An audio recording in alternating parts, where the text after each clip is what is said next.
Olá, alunos, vamos continuar a nossa segunda parte da aula, então, ainda com a relação entre sociedade e indivíduo, sobre o eixo da sociedade e sua dinâmica, que é o professor Alisson Matutino de Souza, do CPMG Nível das Neves. Então, na, na disciplina Sociologia, nós estamos vendo a sociedade e sua dinâmica, vamos continuar a aula agora, mais especificamente com as duas últimas temáticas, que vai ser a as escolhas humanas, seus limites e suas repercussões, e das questões individuais às questões sociais. Lembrando que na última aula no último vídeo a gente viu como que essa relação entre sociedade e indivíduo é uma relação imbricada, digamos, e é complicado separar isso, e que historicamente a apreensão do indivíduo no seu sentido da subjetividade humana, de como ele pode ser pensado destacado do todo, começa com o Renascimento, com a Reforma Protestante e culmina de fato com as grandes revoluções, a Revolução Industrial e a Segunda Revolução Industrial também, e basicamente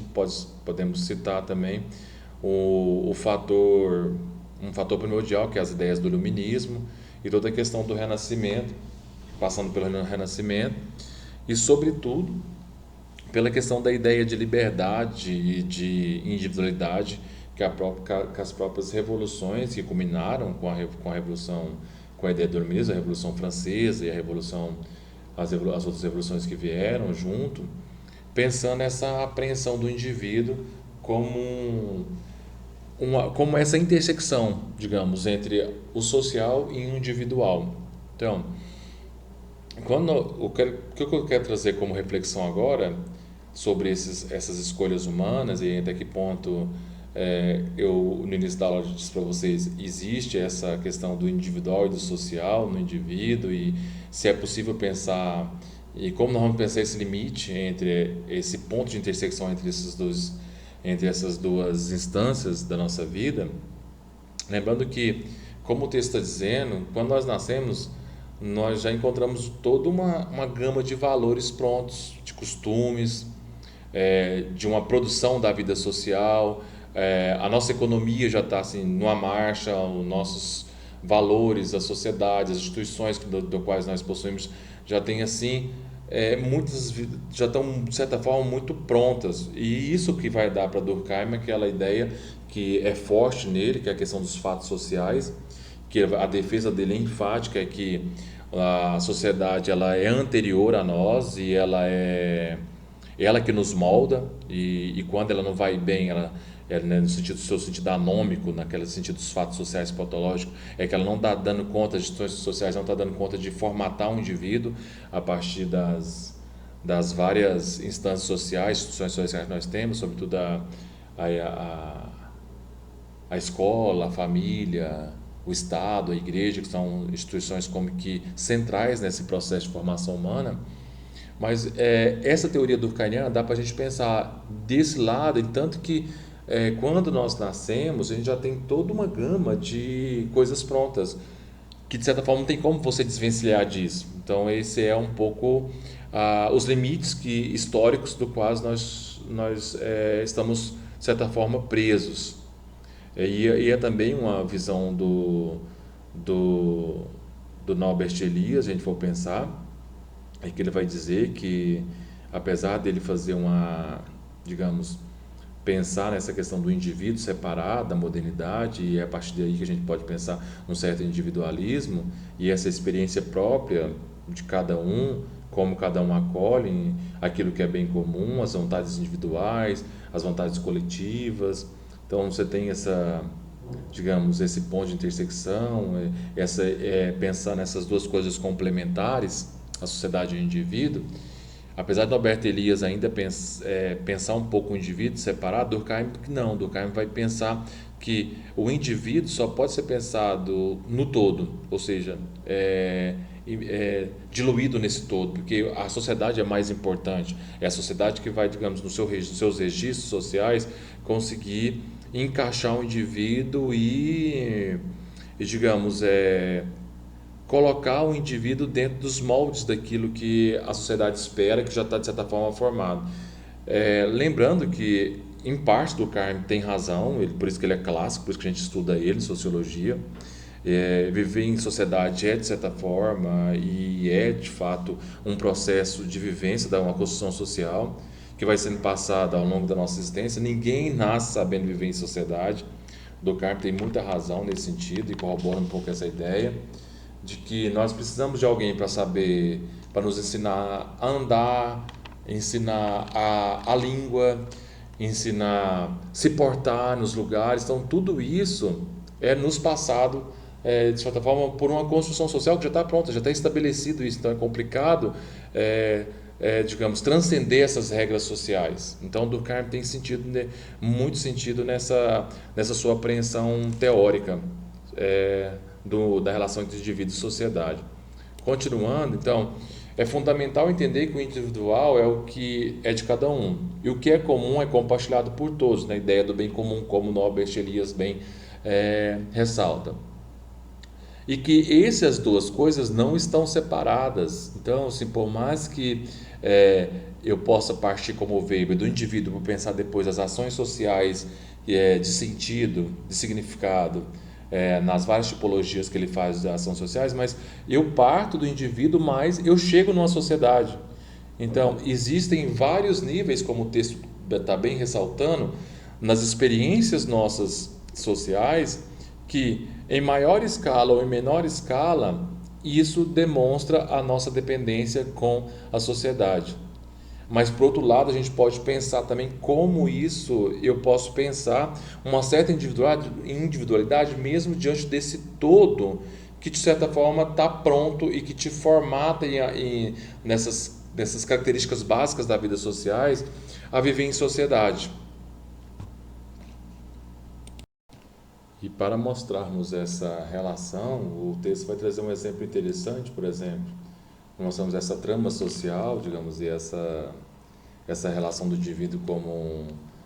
um complementar ao outro, e a gente nas várias instâncias, maior ou menor, a gente enfrenta esses ditames sociais na nossa vida, como, por exemplo, ele vai trazer a questão do candidato nas eleições, dessa dependência entre indivíduo e sociedade. Em uma eleição, por exemplo, quando a gente escolhe um candidato, eu poderia pensar, mas o voto é meu, o voto é pessoal, eu estou escolhendo o meu candidato.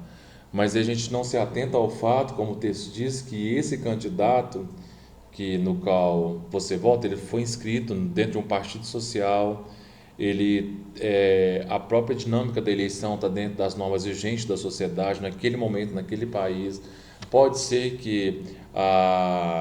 aconteça como aconteceu nas últimas eleições, as polarizações, ou vota num ou vota no outro, não existe uma terceira via. Então, tudo isso vai, de certa forma,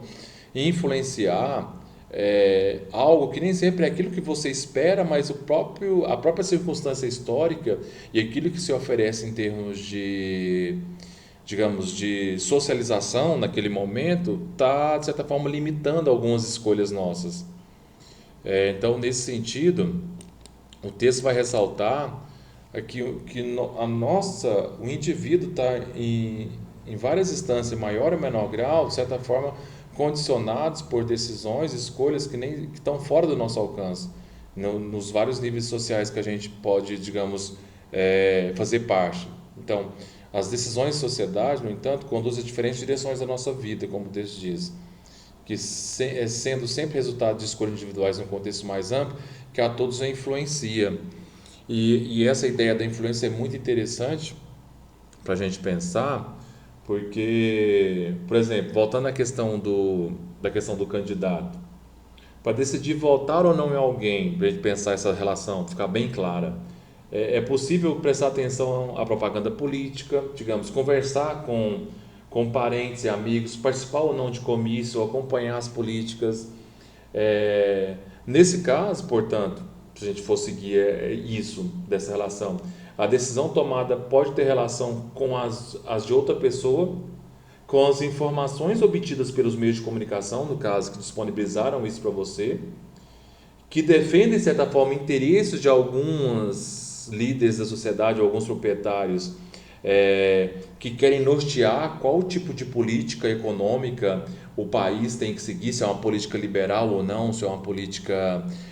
mais assistencial. E isso tudo, de certa forma, está balizando ali a sua escolha, te dando que dentro desse quadro você pode escolher. Então, outra coisa. Então, as leis do partido político, as eleições, então, foram todas determinações para a escolha do indivíduo que muitas vezes o cidadão nem sabe quais são essas leis e até onde pode ir, quais são os interesses de quem fez essas leis, o que está por trás. Tudo isso são condicionamentos que, por mais que às vezes a gente possa pensar que a gente está sendo livre, não, estou exercendo meu direito de cidadão, estou sendo livre. No caso, nesse exemplo, nós percebemos a com essa leitura sociológica da agora, como que essa relação, essa trama social que é o indivíduo e a sociedade, é complicado você separar os dois assim, de forma tão determinada e não sob o risco de perder essa noção de complementariedade nas várias instâncias. Maior ou menor, a gente é algo do social, trazemos algo do social na nossa inscrição histórica, no nosso gênero, na nossa postura, no nosso caráter, e, e algumas ou poucas vezes a gente está sendo indivíduo no sentido assim, puro da palavra, assim, um indivíduo separado do todo, que está sendo, digamos, um sujeito histórico, que está construindo uma individualidade, uma subjetividade destacada do todo. Então, pensar esse liame separado, estancado, é complicado. Você perde interessantes análises dessa intersecção. E eu coloquei o quadro da Tarsila do Amaral, que é esse quadro aqui, é esse quadro que é um quadro que ela fez na época do modernismo, e é interessante que, pensando um pouco o significado desse quadro que chama Os Operários, que você vai perceber que no fundo tem as fábricas, é que a crítica que Tarsila do Amaral coloca como com relação à questão da mistura, mostrando assim, uma dimensão da massificação do trabalho dos operários, mas o quadro também vai mostrar dentro dessa mistura vários rostos, que se não me engano são 51 rostos que ela coloca, e a disposição dos trabalhadores em formato crescente de pirâmide permite que se veja a paisagem no fundo das chaminés das fábricas, como eu já disse para vocês. Mas o que é interessante, como voltando para vocês, diante da diversidade dos rostos que tem aí na pintura, como que o registro do quadro vai mostrando essa mistura do todo, apesar da diversidade que dá muita cara da sociedade. Por mais que nós sejamos diferentes, e cada um na sua singularidade, no seu modo como ele reage diante da sociedade, nós formamos um todo. E uma crítica social muito contundente que Tarsila do Amaral faz nessa época, sobretudo porque essa tela é pintada na época em que está começando a industrialização brasileira, então trata-se de um momento histórico marcado pela migração dos trabalhadores, da classe média, é, quer dizer, da classe operária, uma classe ainda muito vulnerável, explorada e sem acesso às leis para defender os seus interesses como classe. Então,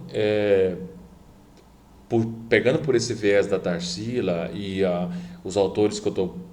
pegando para pensar essa relação entre sociedade e indivíduo, como o Norbert Elias vai enfatizar, voltando nele na relação entre indivíduo e sociedade,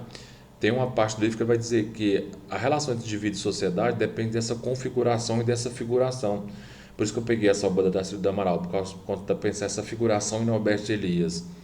Porque para ele, por mais que ele ainda consiga didaticamente analisar um indivíduo, analisar a sociedade, um não dá para separar-se do outro.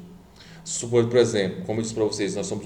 dentro de um processo de socialização. Só é possível estudar, trabalhar e divertir, digamos, numa sociedade, se a sociedade oferecer uma história, uma cultura, uma educação. Então, não dá para isolar esses dois componentes. Então, ele vai falar de uma trama social. Então, tudo deve ser pensado diante desse contexto, senão você perde a realidade, perde também, digamos, a riqueza do entendimento dessa correlação, dessa trama entre a configuração e a figuração, dessa relação entre que essa imbricação tão grande entre as duas instâncias, entre sociedade e indivíduo. E aí, meus caros alunos, continuando nessa linha de reflexão, para finalizar a nossa aula, vamos pensar como que as questões individuais e as questões sociais estão imbricadas e como que isso é visível sobre vários aspectos. Por exemplo, é, como o texto está dizendo, chamam-se questões sociais algumas situações que não dizem respeito somente à vida pessoal, mas toda a estrutura social. Então, ele vai trazer, por exemplo, o caso do desemprego, para mostrar essas questões individuais e questões sociais, para mostrar justamente essa trama social, como nós estamos mergulhados nessa questão social e como que isso afeta a nossa vida particular e a nossa subjetividade. Por exemplo, a questão do desemprego, que é uma questão muito em voga agora, sobretudo nesses tempos de Covid, que nós fazemos parte de uma estrutura social que, e como no caso da nossa cidade, que depende estritamente do comércio e do turismo, então nós vamos sentir muito na pele isso, como isso vai afetar a nossa cidade. E é interessante a gente pensar tanto que essas questões sociais estão imbricadas nas questões individuais, por exemplo, a questão do desemprego. É, então, de acordo com um sociólogo estadunidense, se a gente for pensar na obra dele a partir da imaginação sociológica, se uma cidade tem 100 mil habitantes, você tem poucos indivíduos que estão sem trabalho, então aí uma questão mais fácil de ser resolvida. Você pode, por exemplo, trabalhar as potencialidades, habilidades de cada um, dar todo um favorecimento para que esse cursos ou algumas benesses econômicos para que esse indivíduo seja inserido no mercado de trabalho. Agora, quando você tem numa escala maior milhões de desempregados, assim, qual nós estamos hoje com 3, como eu trouxe para vocês aqui um dado atual, com a taxa de desemprego altíssima, com 13 mil desempregados, 3 milhões de desempregados, quer dizer, desculpa, errei no número aí. Você percebe que tem uma conjuntura muito maior de desempregados e que não dá para resolver só com algumas intervenções sociais. Nesse caso, você tem que buscar uma análise muito mais profunda de toda a estrutura que a sociedade está passando, para justamente no encalço do problema tentar resolver um problema como esse. E a gente pode pensar não só no desemprego, por exemplo, na questão da própria estrutura que nós estamos passando agora de sociedade, com a mudança de hábito que nós estamos tendo em relação à questão da Covid-19. O tanto que a repercussão que teve mundial isso não influencia só a questão do Brasil, só Caldas Novas, só meu bairro, só eu, influencia toda uma gama de pessoas, de sociedade, justamente por causa dessa trama toda que nós estamos passando, dessa configuração toda social, que de interdependência, é claro, e de dependência no campo econômico, cultural, até no campo da globalização, porque se não houvesse globalização, esse vírus não teria chegado até aqui, porque teria ficado só em Wuhan, naquela cidade, não teria tanta mobilidade social. Tudo isso é uma gama de fatores que justamente dá margem e dá até muita base para a gente pensar como que essas duas instâncias estão tão imbricadas, tão emaranhadas, é, tão presas uma à outra que há efeitos de partes mundiais que afetam uma estrutura, que é como vai revelar os três exemplos que ele vai trazer para nós, que é os exemplos também em que afetam muito o nosso cotidiano, como eu disse para vocês, o Covid, mas a gente pode pegar três eventos históricos que foram, assim, de uma repercussão em larga escala, afetou muitos cidadãos. Por exemplo, a crise da Bolsa de Nova York, que foi uma crise profunda na economia norte-americana, e isso afetou muitas economias, sobretudo a nossa brasileira, na época em que nós tínhamos uma grande exportação de café e foi uma das soluções do nosso presidente foi queimar os cafés para justamente não estancar a economia, porque com essa crise cíclica que a gente pode chamar em Marx, que é a crise de uma superprodução, e você tem produtos parados, justamente não escoa, e o capitalismo tem que funcionar a partir desse escoamento da produção, desse ciclo do capital que tem que girar. Então você tem um colapso aí financeiro mundial. Você tem depois as Torres Gêmeas em Nova York, que causou uma insegurança global gigante, sobretudo na questão das relações com os Estados Unidos e todo um processo de xenofobia que foi acentuado, medo ao diferente, políticas de repressão contra o diferente. Isso tem também a crise financeira de 2008, que também aconteceu nos Estados Unidos e gerou, digamos, nos estados dependentes, nos países dependentes com os Estados Unidos uma grave repercussão. Por mais que isso foi um evento como a Covid, que teve um epicentro onde começou, você tem assim um efeito cascata muito grande disso tudo. Afeta eu aqui, né, em Caldas Novas, afeta meus pais em Catalão, afeta vocês, tudo isso justamente com o problema que, dada essa relação tão imbricada, os mecanismos de socialização são tão presentes, tão patentes, tão fortes, são elos tão fortes de que a sociedade criou em si, que todos esses eventos mencionados, e eu coloco agora o Covid, você tem, digamos, consequências desastrosas na vida dos certos indivíduos, como desemprego, fome, preços altos, inflação. Você tem, se a gente for pegar também a análise durkheimiana sobre a questão do suicídio, com a questão do suicídio anômico, diante das anomias sociais, como aconteceu na quebra da Bolsa de Nova York. Tudo isso são fatores que vão influenciar e trazer consequências e decisões para a vida individual, de grupos, de instituições, e a gente percebe que são pequenos grupos que causaram isso. Por exemplo, no caso do terrorismo, foi, por exemplo, se eu for pegar esse exemplo, foi ele que causou, o Han que causou, digamos, todo esse alastramento da Covid. Então você tem assim, basicamente, como o último slide vai trazer para nós, um efeito dominó. Esse efeito cascata, o efeito borboleta, que é aquela ideia de que um simples bater de um asa de uma borboleta num lado do planeta pode causar um tufão do outro lado, que é o que aconteceu com a Covid. Pensou se essa Covid ficasse só em Wuhan, tanto que seria bom para a economia mundial, para as nossas relações sociais, para a questão até mesmo do índice de mortalidade, que nós não conseguimos, muitos países da Europa também não conseguiu achatar a curva, não conseguimos estancar o processo. Então, percebe que todas essas consequências de decisões de grupos particulares ou de algumas políticas da própria questão econômica influenciam e atingem vários indivíduos em parte do mundo que afeta o meu dia a dia, torna vulnerável, fragilizam as relações, dá aquele aspecto de insegurança, cria preconceitos xenofóbicos, como os Estados Unidos criou com relação à política de cassação com o diferente, todo aquele muro que foi criado e cercar os Estados Unidos, que não foi criado, né? Foi uma política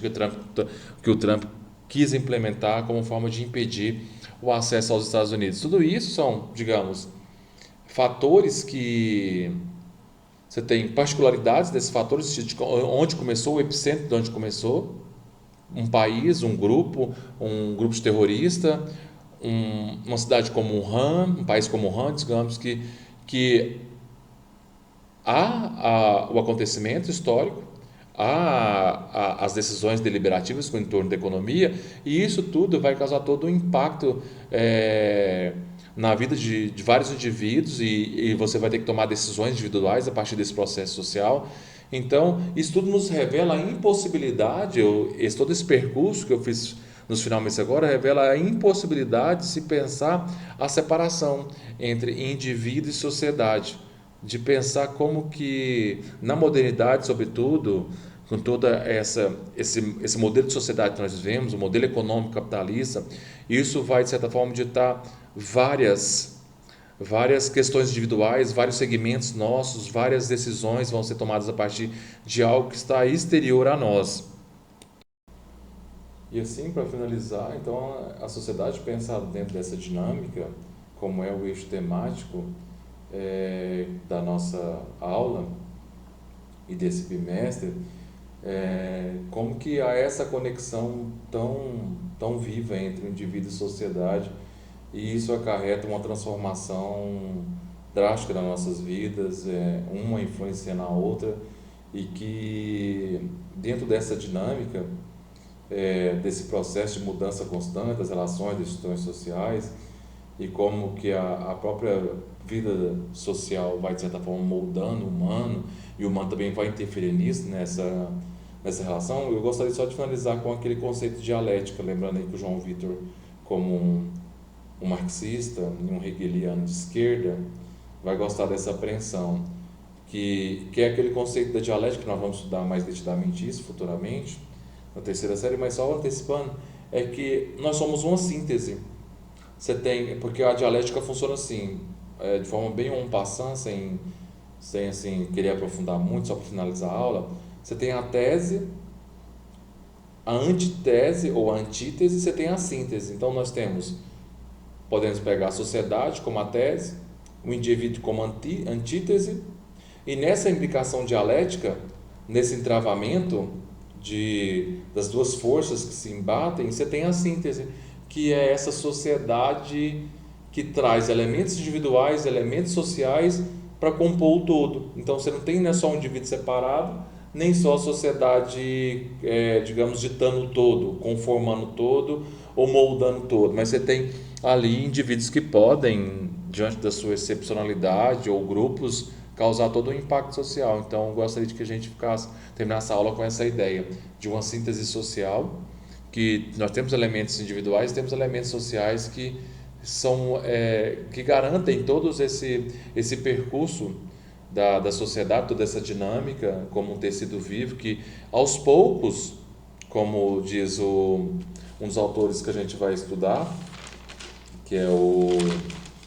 Pierre Bourdieu, com o conceito de hábitos, ele vai dizer ele vai corroborar um pouco a ideia de Norbert Elias, que o hábito é como que uma segunda natureza, é um saber social que, digamos, que se incorpora no humano diante da vida social, dos fatos sociais. Isso muda constantemente, mas não tão rapidamente, tem toda uma dinâmica própria de mudança. Mas de modo que há um equilíbrio, né? A sociedade, o indivíduo tenta buscar um equilíbrio, e dentro dessa continuidade há uma mudança e há momentos de estancamento dessa mudança. Então, o hábito vai como que articulando essa prática cotidiana, na visão de Pierre Bourdieu, e de forma concreta que os indivíduos e as próprias condições da classe, de uma determinada sociedade, e a conduta desses indivíduos vai, de certa forma, procurando moldar isso, e numa dimensão tanto ampla como micro ou macro da estrutura, que vai dimensionar essas questões objetivas e as questões subjetivas. E a gente vai ver muito isso nos processos de socialização, na questão dos estados sociais, dos papéis sociais, controles sociais, que fazem parte desse eixo temático que é a sociedade isodinâmica. Ele vai ficar até mais entendível esses dois conceitos que estão um pouco entrucados agora, mas com o esmiuçar desses processos que a sociedade passa, vai ficar mais fácil a gente conseguimos aprender de uma forma mais ampla esses conceitos. Então eu encerro essa temática por aqui, e na próxima aula a gente continua com os processos de socialização, ou os processos sociais. Tenha um bom estudo, muito obrigado.